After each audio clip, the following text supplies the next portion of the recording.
Bom, agora a gente muda de assunto. O presidente Jair Bolsonaro divulgou no Twitter um relato deturpado de uma conversa de uma jornalista do jornal O Estado de São Paulo com uma pessoa não identificada.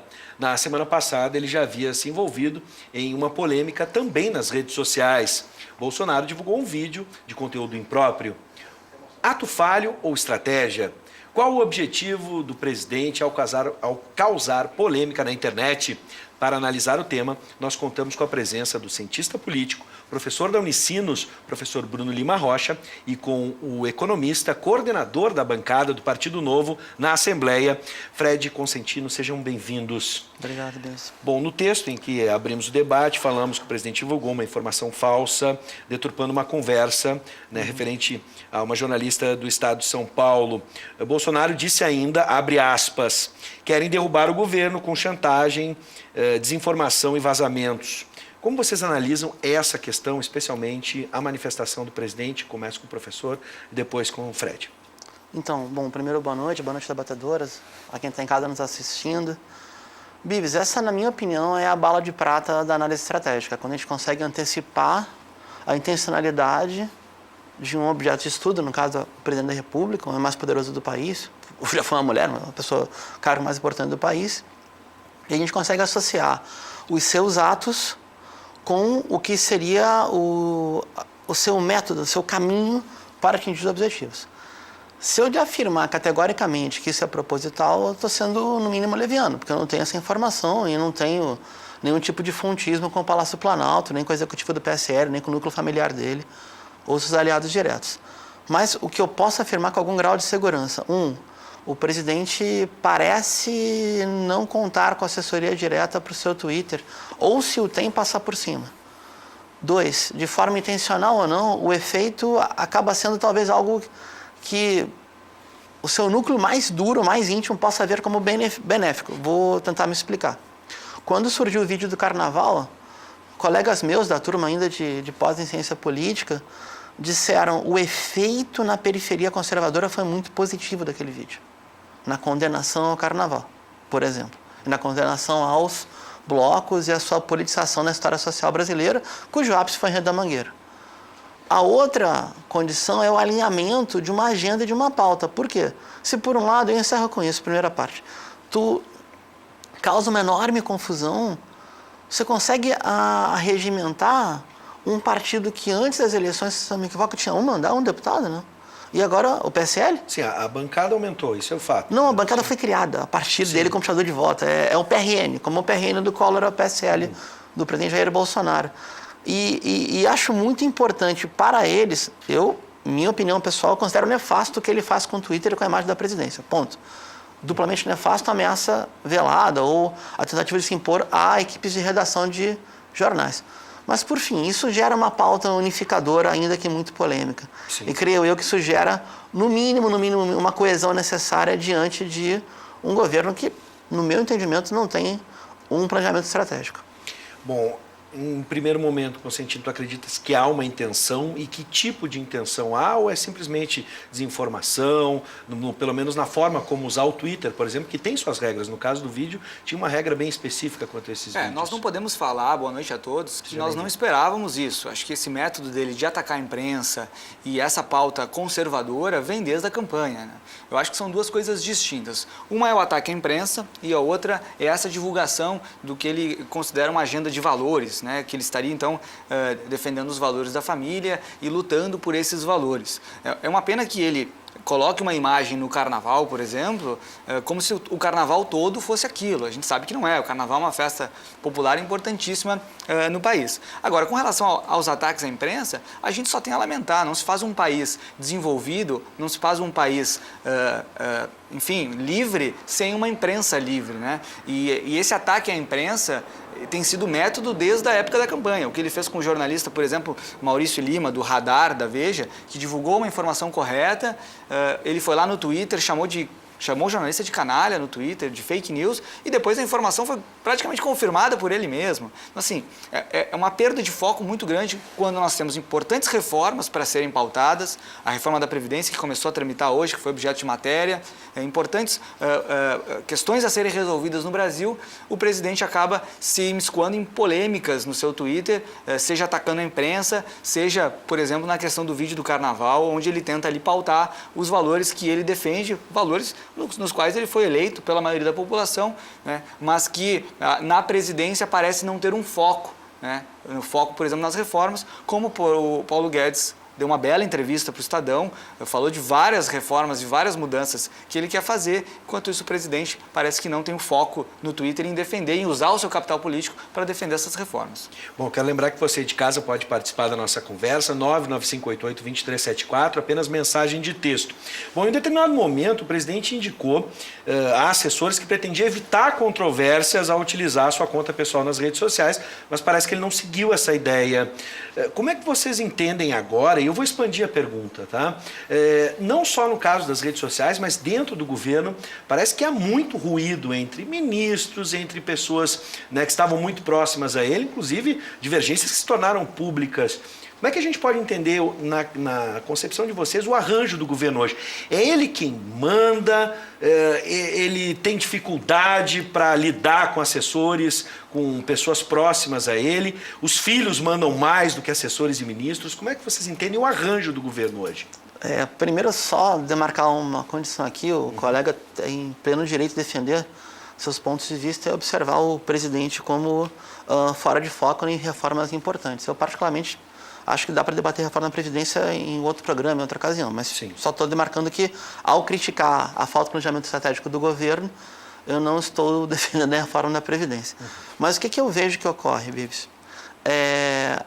Quando a gente fala em algum grau de planejamento estratégico, não há verticalidade absoluta. É uma república, nem a ditadura militar era vertical a esse ponto. Por exemplo, o general Goberi, quando queria aumentar a disputa na interna militar, ele operava com os chamados vasos comunicantes. Que a revista Veja, à época, com uma redação muito progressista, por sinal, era o seu principal vaso comunicante. Para dar um exemplo. Tá? Agora, se nós pudermos localizar, o governo ele tem alguns núcleos decisórios que ou não se conversam ou têm programas distintos, né? Então, por exemplo, tu tem esse núcleo muito próximo ao capital financeiro, com o ministro Paulo Guedes, seus assessores diretos. Primeira medida, uma das primeiras medidas, vai acabar com o Ministério da Indústria e Comércio, ou incorporar, e tirou a antessala da indústria brasileira junto à presidência. Tu tem esse núcleo de militares, e aí é interessante observar que há uma fusão entre a chamada ala profissional e essa ala mais engajada na política, ou pela política de redes sociais, que Mourão era o campeão deles, agora vice-presidente. Tu tens o núcleo familiar e tem esse recrutamento de políticos profissionais, como o ministro Onyx Lorenzoni, que chega para tentar dar uma espécie de forma política ao governo, né? Inclusive utilizando mecanismos que são da regra do jogo, mas o presidente disse que não ia empregar, né? Dizendo que ia ter uma meritocracia absoluta na alocação de recursos e cargos. E, por fim, o núcleo familiar me parece algo próximo do incontrolável.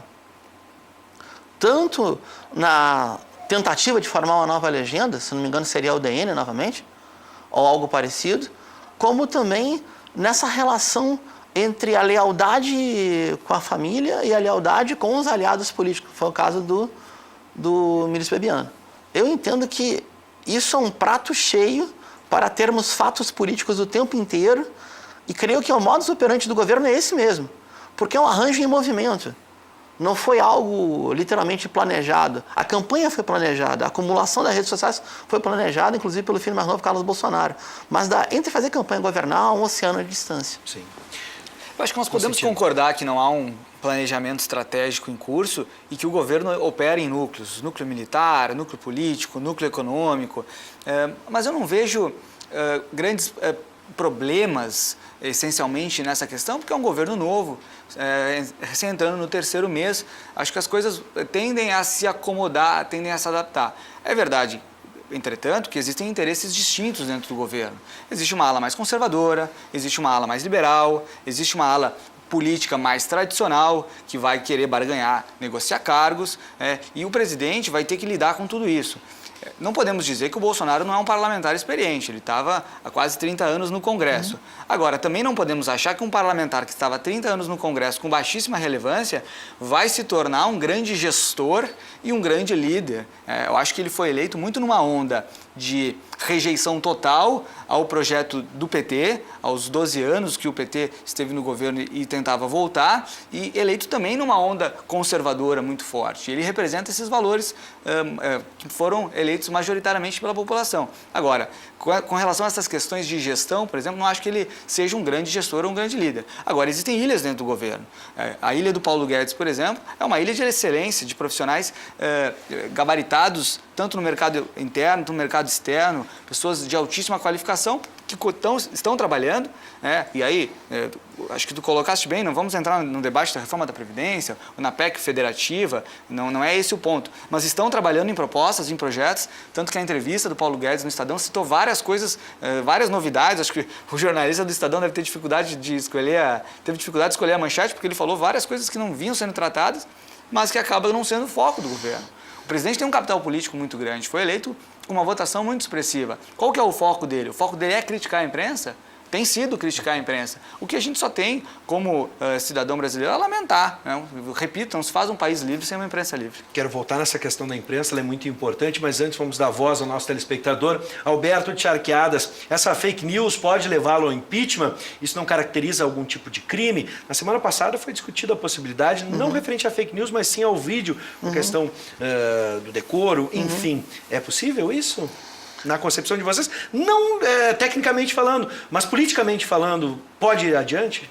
Um governo com 3 meses sofreu impeachment, acho muito difícil. Eu sei que há uma abertura jurídica para montar uma peça jurídica. Sim. A peça não passa pela mesa da Câmara, ponto. Isso não vai acontecer com 3 meses de governo. O presidente Rodrigo Maia não vai autorizar isso, como autorizou Eduardo Cunha, depois que esgotaram as instâncias de negociações, pouco ou nada ilibadas com o governo que foi deposto. No meu entendimento, não tem capital político para isso ainda, mas há uma abertura jurídica. O que eu queria levantar, uma hipótese que isso aí vem matutando, e é pura análise mesmo. Eu entendo que pode não ser manobra diversionista, pode realmente ser um elemento central no projeto de poder de Bolsonaro e seus auxiliares diretos, uma espécie de cruzada ideológica. Inclusive o papel do autodidata, autoproclamado professor Olavo de Carvalho é fundamental para isso aí. Pela regimentação pela internet, é alguém que está batalhando na internet conservadora desde 2005, se não me equivoco. Então, ao não ser uma manobra diversionista, é um eixo central do seu governo. Se não do seu governo, da presidência da República. E aí aumentam a chance de crise política, sim. Então, essa pergunta que o amigo nos fez pode ser respondida daqui a um ano e meio, 2. Mas tu acha que, mesmo que seja uma agenda, mesmo que ele esteja fazendo isso por vontade própria e por uma ideologia ou por algum tipo de plano que existe por trás, isso acaba atrapalhando de qualquer forma. Eu não consigo entender, e aí vou concordar, discordar, concordando, eu não consigo entender o que haveria por trás disso, sendo que existem diversos projetos importantes do governo, e aí você pode concordar, você pode discordar, mas são projetos que têm grande impacto na vida das pessoas, como a reforma da Previdência, como o pacote anticrime do Sérgio Moro, como a concessão e a privatização de portos, aeroportos, estradas, tem impacto direto na vida do cidadão. Eu acho que falta foco para o presidente, independente de ser uma estratégia ou não, falta foco para o presidente de deixar os seus ministros, alguns deles muito bons, não vamos analisar aqui, analisando o Ministério, mas acho que falta foco dele pegar, decidir o que é a prioridade para o país e buscar. Bom, a última pergunta, nessa ideia, falando sobre imprensa mesmo, a gente está vendo então agora um novo embate proposto pelo presidente, que é as redes sociais, a qual ele administra, inclusive faz suas lives, fala diretamente com a sua base, e os veículos convencionais, os grandes veículos. Isso pode ser um indício, por exemplo, dessa estratégia de sim, eu estou falando porque essa é a minha base, essa é a minha intenção, eu quero me comunicar diretamente com eles, rejeitando essa mídia aberta para todos. A gente fala muito na bolha na internet, eu falo para quem eu quero. Como é que vocês entendem? Não, pode ser um indício? Pode, mas se a gente for pegar a trajetória política mais recente do clã Bolsonaro, 2014, 2015 para cá, houve uma evidente aproximação com o modus operandi do governo Trump, incluindo com relações informais, pelo menos, com o Steve Bannon, que foi um dos estrategistas de campanha do Trump. Eu vejo que, ao contrapor a, aspas, mídia tradicional com as redes sociais mais conservadoras, o presidente se apresenta como um campeão do conservadorismo brasileiro e aposta numa queda de braço. Por quê? Porque não tem sociedade democrática sem intermediação, ou seja, sem mídia. Não tem, impossível. Tá? Mas também não tem mídia de envergadura sem política pública para isso. Aí está chegando a CNN, a gente tem um cabeamento enorme, a audiência das TVs abertas está caindo, ou seja, ele pode apostar numa quebra de prestígio e, por exemplo, um enxugamento de publicidade federal. E tem energia para gastar nessa queda de braço, é isso que eu quero dizer. Não concordo com a estratégia, mas é isso que eu quero dizer. Eu acho que sim, eu acho que ele usa as redes sociais para tentar se colocar como ele, o bastião da verdade, o dono da verdade, e tentando abafar eventuais perguntas, eventuais questionamentos, eventuais questões que surgem na imprensa. Mas a questão é entender que isso não é positivo para o país. Isso não é positivo para o país. Tanto que o governo do Donald Trump não tem colhido bons resultados. O déficit fiscal americano está aumentando, os Estados Unidos vem se perdendo, né, em questões menores com a China, por exemplo, que deveria ser um grande parceiro. Eu acho que o presidente tem que entender que agora que ele está na posição de presidente, não mais na posição de candidato, novamente, repito, definir o seu foco, parar de se perder em questões pequenas, parar de criticar a imprensa. Agora, se ele vai fazer isso, obviamente ele não está me escutando aqui, mas eu acredito que não vai fazer isso. Eu acho que ele vai continuar porque ele vem fazendo isso há muito tempo. Foi assim que ele ganhou popularidade. Eu espero, e aí, novamente, independente do mérito das questões das reformas, etc., eu espero que as reformas possam caminhar na Câmara, possam caminhar no Senado, venham a ser aprovadas e que ele consiga, pelo menos, fazer essa articulação sem se perder em questões menores que são menos relevantes. Bom, quero agradecer a presença do professor Bruno Lima Rocha, também Fred Consentino, sejam sempre bem-vindos, que coordena a bancada do Partido Novo, junto aqui ao Rio Grande do Sul. Sejam sempre bem-vindos, que a gente possa debater em outras oportunidades nesse debate alto nível. Obrigado. Boa noite.